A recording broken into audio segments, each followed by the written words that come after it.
UPSC, GPSC કે ગુજરાત રાજ્ય સરકારની કોઈ પણ ભરતી પરીક્ષાની આપ તૈયારી કરી રહ્યા હો અને એ માટે યોગ્ય માર્ગદર્શન અને શિક્ષણની આપને જરૂરિયાત લાગતી હોય તો આપણી સંસ્થા સંવિધાન કરિયર એકેડેમીનો આપ સંપર્ક કરી શકો. કોન્ટેક્ટ નંબર છે 8469743567. ગાંધીનગર તેમજ અમદાવાદ બંને જગ્યાએ આપણા કેન્દ્રો આવેલા છે.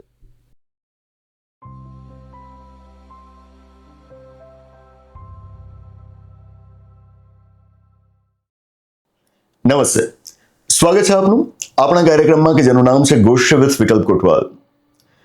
એક ઇતિહાસ રચાતા રચાતા રહી ગયો. જો એ ઘટના ઘટી ગઈ હોત ને તો ભારતના ઇતિહાસમાં, આઝાદ ભારતના ઇતિહાસમાં એ ઘટના અમર થઈ જાત. 26 જાન્યુઆરી 1950ના દિવસથી ભારતનું બંધારણ અમલમાં આવવાની શરૂઆત થઈ. એના બિલકુલ એક દિવસ પહેલા એટલે કે 25 જાન્યુઆરી 1950ના દિવસે ભારતના ચૂંટણી પંચની સ્થાપના થાય છે. આ વાતને 76 વર્ષથી પણ વધારે વીતી ગયા. આટલા વર્ષોની અંદર એક પણ વખત એવો પ્રસંગ નથી સર્જાયો કે જ્યાં ભારતના ચૂંટણી પંચના મુખ્ય ચૂંટણી આયુક્ત, ચીફ ઇલેક્શન કમિશનરને હોદ્દા પરથી દૂર કરવામાં આવ્યા હોય. આવું આ વખતે થવા જઈ રહ્યું હતું. આપણે ચીફ ઇલેક્શન કમિશનરને હોદ્દા ઉપરથી દૂર કરવા માટેનો પ્રયત્ન કર્યો હતો, પણ કામ અટકી ગયું. જો કદાચ ને કામ આગળ વધ્યું હોત તો આપણે કહી શકત ને કે ઇતિહાસમાં આવું પહેલી વાર થયું. હાલ ભારતના ચૂંટણી પંચના ચીફ ઇલેક્શન કમિશનર છે જ્ઞાનેશ કુમાર. તમે એમના વિશે સમાચાર વાંચતા જ હશો. વિપક્ષ સતત એમના ઉપર એ આરોપો મૂકી રહ્યો છે કે જ્ઞાનેશ કુમાર તટસ્થ નથી.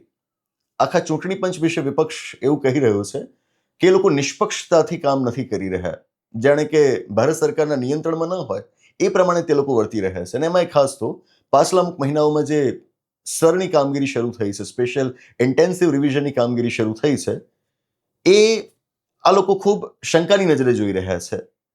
જો કે સાથે સ્પષ્ટ કરી દઉં કે આવા આરોપ ઘણા બધા ઇલેક્શન કમિશન ઓફ ઇન્ડિયા ઉપર લાગી રહ્યા છે, પણ આમાંના એકેય આરોપની સત્યાર્થતા આપણે નથી ચકાસી શકતા. આપણી પાસે એવા કોઈ સંસાધનો નથી કે આપણે નક્કી કરી શકીએ કે આ આરોપો સાચા છે કે ખોટા. પરંતુ એ આરોપ છે તો એ આરોપ ઉપર વાત તો થવી જોઈએ. આરોપોની વચ્ચે આખરે વિપક્ષે નક્કી કર્યું કે આપણે જ્ઞાનેશ કુમારને હોદ્દા ઉપરથી હટાવીએ. અને એના માટે ગયા મહિને માર્ચ 2026માં વિપક્ષે રાજ્યસભા અને લોકસભામાં બંને જગ્યાએ નોટિસ આપી હતી. સમાચાર આવ્યા છે કે આ નોટિસ રિજેક્ટ થઈ ગઈ છે. રિજેક્ટ થઈ ગઈ છે મતલબ કે હવે આ પ્રક્રિયા આગળ નહીં વધે. જ્ઞાનેશ કુમાર પદ પર બન્યા રહેશે, એ નહીં હટે. ભલે પ્રક્રિયા ત્યાં આગળ રોકાઈ ગઈ, પણ આ પ્રક્રિયાને સમજવી જરૂરી છે, એની આંટી ઘૂંટીને સમજવી જરૂરી છે અને સાથે ઘટનાનું મૂલ્યાંકન કરવું પણ જરૂરી બની જાય છે. અગાઉની ગોષ્ઠીમાં આપણે વાત કરી હતી કે ડોક્ટર ભીમરાવ આંબેડકરજી અને એમના જેવા અન્ય બંધારણના ઘડવૈયાઓએ કહ્યું હતું કે ભારતની લોકશાહીના મુખ્ય સ્તંભ 4 છે: CAG, UPSC, supreme court of India અને સાથે ઇલેક્શન કમિશન ઓફ ઇન્ડિયા. તો મને એક જ સ્તંભ વિશે આવા કોઈક સમાચાર આવતા હોય તો આપણે બહુ બારીકાઈથી એના ઉપર ચર્ચા કરવી જરૂરી બની જાય છે. પહેલા પ્રક્રિયા સમજીએ, પછી એનું મૂલ્યાંકન કરવાનો પ્રયત્ન કરીએ. ચીફ ઇલેક્શન કમિશનરના હોદ્દા ઉપરથી કેવી રીતે હટાવાય? તો ભારતનું બંધારણ કહે છે કે ચીફ ઇલેક્શન કમિશનરને એ જ રીતે હોદ્દા ઉપરથી હટાવી શકાશે કે જે રીતે સુપ્રીમ કોર્ટના ન્યાયાધીશને. મતલબ કે ભારતના બંધારણમાં ચીફ ઇલેક્શન કમિશનરને હટાવવા માટેની કોઈ અલગ પ્રક્રિયા નથી આપેલી. જે રીતે તમે સુપ્રીમ કોર્ટના જજને દૂર કરશો એ જ રીતે ચીફ ઇલેક્શન કમિશનરને દૂર કરશો. તો મારે બંધારણમાંથી એ વાંચવું પડે કે સુપ્રીમ કોર્ટના જજને હોદ્દા ઉપરથી દૂર કરવા માટેની પ્રક્રિયા શું છે. તો આ પ્રક્રિયા બંધારણના અનુચ્છેદ 124માં આપેલી છે કે જે મુજબ ભારતના રાષ્ટ્રપતિ એક આદેશ જારી કરીને સુપ્રીમ કોર્ટના જજને પદ પરથી હટાવી શકે. પણ રાષ્ટ્રપતિ કંઈ એમને આવા આદેશ જારી ન કરી શકે. રાષ્ટ્રપતિ તો નામ માત્રના વડા છે. રાષ્ટ્રપતિ આવો આદેશ ત્યારે જ બહાર પાડી શકે કે જ્યારે સંસદના બંને ગૃહોએ વિશેષ બહુમતીથી સુપ્રીમ કોર્ટના જજને પદ પરથી દૂર કરવા માટેનો એક ઠરાવ પસાર કર્યો હોય. વિશેષ બહુમતી એટલે બંને ગૃહોમાં તમારે આ બહુમતી લેવાની છે. કુલ સભ્યોના 50% વત્તા હાજર રહીને મતદાન કરનારા સભ્યોના ઓછામાં ઓછા 2/3 મત. આ બહુ બધા મત કહેવાય અને આટલા બધા મત મળવા એ ખૂબ અઘરું હોય. અને એટલે જ તો આજ દિન સુધી સુપ્રીમ કોર્ટના એક પણ જજને આપણે પદ પરથી દૂર નથી કરી શક્યા. વિશેષ બહુમતીથી બંને ગૃહોમાંથી ઠરાવ પસાર થાય અને પછી રાષ્ટ્રપતિ આદેશ બહાર પાડે કે હવે જજ રિમૂવડ. પણ ક્યારે, કયા કારણોસર? 124માં અનુચ્છેદમાં આ માટેના 2 કારણ આપેલા છે. પહેલું કારણ છે પ્રૂવડ મિસબિહેવિયર. સાબિત થયેલી ગેરવર્તણૂક, એમણે ગેરવર્તન કર્યું છે અને સાબિત થયેલું છે, તો તમે એમને હટાવો. અથવા બીજું કારણ આપ્યું છે ઇનકેપેસિટી, એ પોતાનો હોદ્દો સંભાળવા માટે સક્ષમ નથી, ત્યારે પણ તમે એમને હટાવી શકો. આ જ પ્રક્રિયા લાગુ પડે ચીફ ઇલેક્શન કમિશનરને. નાવ 124માં અનુચ્છેદમાં આપણે ધ્યાને લેવા લાયક મુદ્દો છે ક્લોઝ 5. વધુ અગત્યનો છે ક્લોઝ 5, કે જેના ઉપર ઘણી વખત લોકોનું ધ્યાન નથી જતું. ક્લોઝ 5 માં એમ કહેવાયું છે કે સુપ્રીમ કોર્ટના જજને હટાવવા માટેની જે પ્રક્રિયા છે એને નિયંત્રિત કરવા માટે સંસદ કાયદો ઘડી શકશે. તમે કહ્યું કે ગેરવર્તણૂકના આધાર પર, અક્ષમતાના આધાર ઉપર અમે સુપ્રીમ કોર્ટના જજને હટાવીએ, પણ એ સાબિત કેવી રીતે થશે? એના માટે જાંચ પડતાલ તો કરવી પડશે ને, કે એમનું વર્તન યોગ્ય નહોતું, એ સક્ષમ નથી. આની જાંચ પડતાલ, આનું ઇન્વેસ્ટિગેશન તો થવું જોઈશે. આના પ્રૂફ્સ તો તમારી પાસે હોવા જોઈશે, સાબિતીઓ તો જોઈશે, પુરાવાઓ તો જોઈશે. તો આવા ઇન્વેસ્ટિગેશન માટે સંસદને સત્તા આપે છે આપણું બંધારણ, કે તે આ માટેનો કાયદો ઘડી શકે. પ્રક્રિયા સંસદે કાયદા દ્વારા નક્કી કરવાની છે, અને આ જ સત્તાનો ઉપયોગ કરીને સંસદે 1968ના વર્ષમાં કાયદો ઘડ્યો, જજીસ ઇન્ક્વાયરી એક્ટ 1968. બહુ અગત્યનો કાયદો છે. આ કાયદો એમ કહે છે કે જ્યારે તમારે જજને હટાવવા છે, હવે હું જ્યારે જજ કહું છું ત્યારે તમારે સમજી જવાનું છે કે આમાં ચીફ ઇલેક્શન કમિશનર પણ આવી ગયા. તો કાયદો એમ કહે છે કે જ્યારે પણ તમારે જજને હટાવવા છે, રાજ્યસભામાં જો તમારે પ્રક્રિયા શરૂ કરવી હોય તો રાજ્યસભાના ઓછામાં ઓછા 50 સભ્યોની એને મંજૂરી જોઈશે. અને જો લોકસભામાં પ્રક્રિયા શરૂ કરવી છે તો લોકસભાના ઓછામાં ઓછા 100 સભ્યોની મંજૂરી તમારે અહીંયા જોઈશે. હવે આ જે જ્ઞાનેશ કુમારનો કેસ છે એમાં રાજ્યસભાના 63 સભ્યોની મંજૂરી આને મળી ગઈ હતી, અને લોકસભામાં 130 સભ્યોની મંજૂરી એને મળી ગઈ હતી. એટલે કુલ મળીને 193 સભ્યો થયા. હવે આ કાયદાની અંદર આગળ એમ કહેવાયું છે કે આવી મંજૂરી મળી જાય સભ્યોની, પછી એમણે જે તે ગૃહના અધ્યક્ષને એ માટેની નોટિસ આપવાની રહેશે. રાજ્યસભામાં ચેરમેનને અને લોકસભામાં સ્પીકરને. ઉપરાષ્ટ્રપતિ આપ જાણતા હશો કે હોદ્દાની રૂએ રાજ્યસભાના અધ્યક્ષ હોય, અને લોકસભામાં જે અધ્યક્ષ હોય એને સ્પીકર કહેવાય. કાયદો એમ કહે છે કે એમની પાસે આવી નોટિસ આવી, ગૃહના અધ્યક્ષ જો ચાહે તો એ મોશનને એડમિટ કરે, એ પ્રસ્તાવને મંજૂરી આપે, એટલે કે ગૃહમાં દાખલ કરાવે, અથવા તો એને નામંજૂર કરે, એને રિજેક્ટ કરી દે. ગૃહના અધ્યક્ષ પાસે અધિકાર છે કે તેઓ ચાહે તો એ પ્રસ્તાવને આગળ વધારે અને ચાહે તો એને આગળ ન વધારે. હવે અહીંયા શું થયું છે? રાજ્યસભા અને લોકસભા બંનેના અધ્યક્ષોએ આ પ્રસ્તાવને નકારી દીધો છે. બરાબર. કાયદાના ઉપરથી વાંચતા એવું લાગે કે હા, એમની પાસે અધિકાર છે, એ નકારી શકે, પણ આ એટલું સરળ નથી. જજીસ ઇન્ક્વાયરી એક્ટ નો ક્લોઝ 3 આપ વાંચો, ત્યાં સ્પષ્ટપણે લખાયેલું છે, the speaker or as the case may be, the chairman may, after consulting such persons, if any, as he thinks fit, and after considering such materials, if any, વગેરે વગેરે. એટલે કે ગૃહના અધ્યક્ષે નિર્ણય તો લેવાનો છે આ પ્રક્રિયા વિશે, એમને એમ નહીં. એમણે યોગ્ય એવા લોકો સાથે કન્સલ્ટેશન્સ કરવાના છે, મંત્રણા કરવાની છે, અને એમની પાસે આ અંગેનું જે કોઈ પણ ઉપલબ્ધ સાહિત્ય હોય એને ચકાસવાનું છે. નિર્ણય એમને મનસ્વી રીતે નથી કરી નાખવાનો, આ તમારે ચકાસવાનું છે. અહીં આગળ જ્ઞાનેશ કુમારના કિસ્સામાં બંને ગૃહોના અધ્યક્ષોએ પ્રક્રિયાને નકારી છે, પણ એના માટેનું કોઈ ચોક્કસ કારણ એમણે નથી આપ્યું. આપણે એ પણ જાણવું પડશે ને. કાયદો જ્યાં તમને કહે છે કે તમને યોગ્ય લાગે એવા વ્યક્તિઓ સાથે તમે મંત્રણા કરજો, કન્સલ્ટેશન્સ કરજો, તો જવાબ તો એ પણ જોઈશે ને કે કોની સાથે કન્સલ્ટેશન્સ કરવામાં આવ્યા હતા. અને જો કોઈની સાથે નથી કરવામાં આવે તો એ પણ જણાવવામાં આવે કે કોઈની પણ સાથે કન્સલ્ટેશન્સ નથી કરવામાં આવ્યા. આ જરૂરી બની જાય. સૌથી અગત્યનું, શું બંધારણના ઘડવૈયાઓ, જે તે વખતે આ કાયદા ઘડનારા લોકો, શું એ લોકો એવું ઈચ્છતા હશે કે એક વ્યક્તિ એકલા, ગૃહના અધ્યક્ષ, એ એકલા હાથે આવડો મોટો નિર્ણય લઈ લે? વિચારવું રહ્યું ને. રાજ્યસભામાં તમારે પહેલા 50 સભ્યોની મંજૂરી જોઈએ, લોકસભામાં 100 સભ્યોની મંજૂરી, ઓછામાં ઓછું રાખીએ 50 સભ્યો વાળું. તો 50 સભ્યો કોઈ કાર્યવાહી રાજ્યસભામાં કરાવડાવવા માંગે છે, અને ગૃહના અધ્યક્ષ એકલા હાથે કહી દે કે નહીં, એ નહીં થાય, તો શું બંધારણના ઘડવૈયાઓ આવું ઈચ્છતા હશે કે એક વ્યક્તિ આટલો બધો શક્તિશાળી બની જાય? ન હોય ને. આજે રાજ્યસભા અને લોકસભા બંનેમાં જે વિપક્ષના સભ્યોએ ભેગા મળીને આ પ્રસ્તાવ શરૂ કરાવવા માટે મંજૂરી આપી છે, એમની કુલ સંખ્યા મેં કહ્યું કે 193 થાય. સંસદના બંને ગૃહોની કુલ સભ્ય સંખ્યા અત્યારે લગભગ 790 છે. મતલબ શું થયો?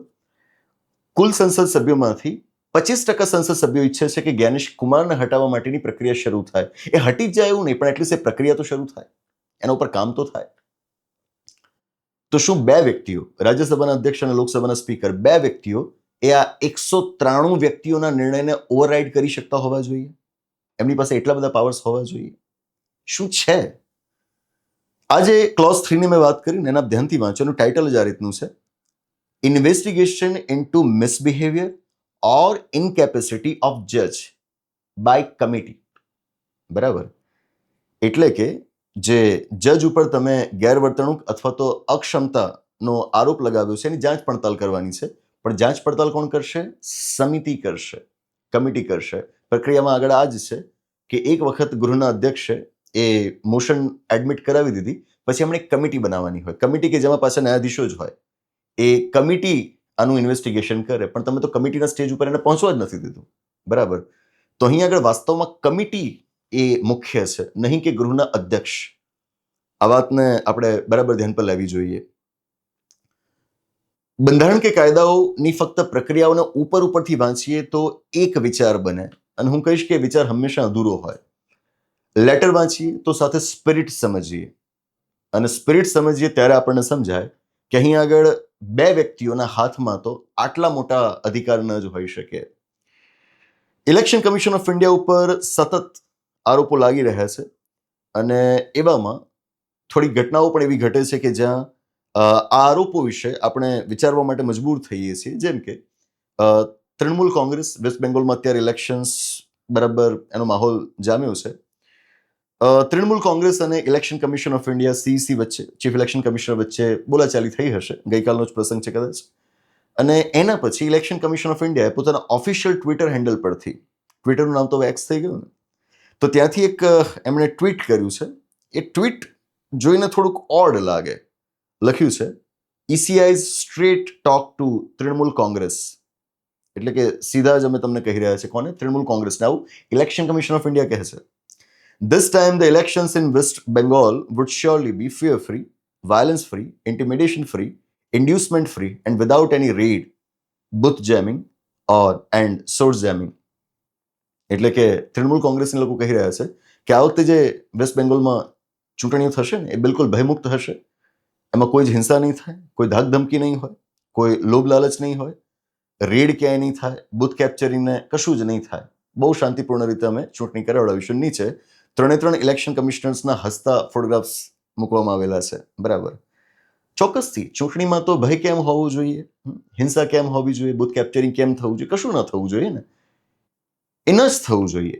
પણ ઇલેક્શન કમિશન ઓફ ઇન્ડિયા આવું બધું લખે અને સાથે નામ લખે તૃણમૂલ કોંગ્રેસનું, એટલે કે તમે સીધું એવું કહી રહ્યા છો કે તૃણમૂલ કોંગ્રેસ એ ચૂંટણીનું વાતાવરણ બગાડે છે, એ લોકો ભય પેદા કરે છે, બુથ કેપ્ચરિંગ કરે છે, વગેરે વગેરે. તમે કોઈક પાર્ટીને સીધું આ રીતે કઈ રીતે ટાર્ગેટ કરી શકો?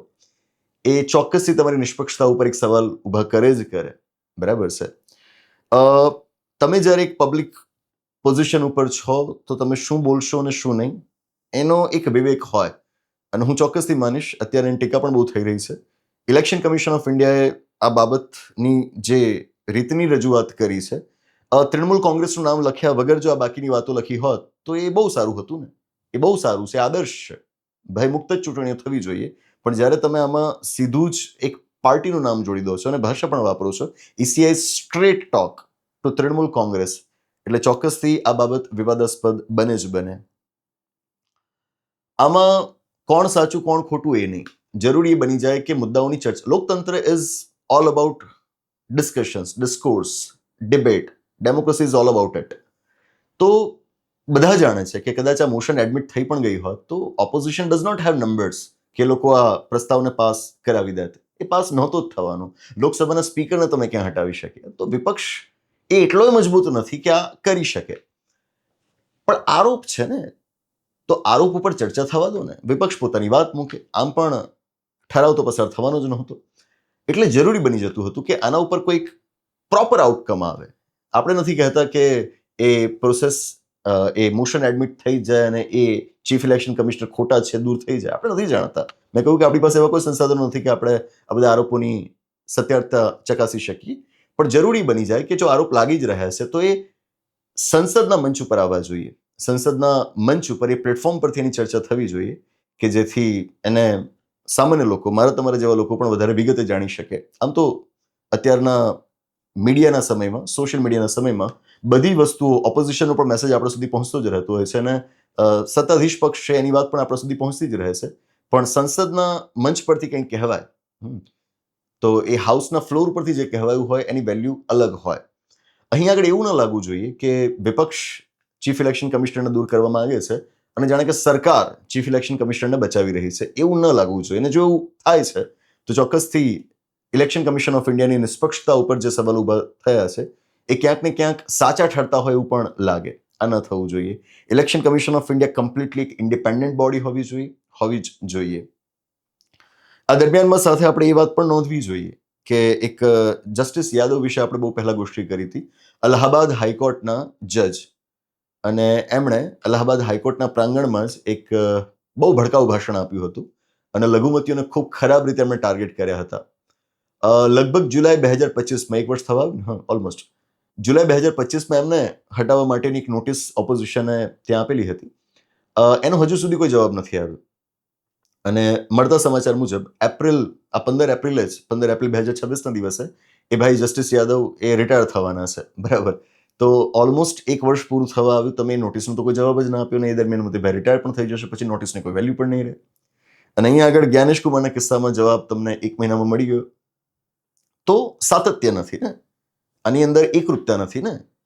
બધી પ્રક્રિયાઓને એક સરખી જ ગંભીરતા સાથે આપણે જોવી જોઈએ.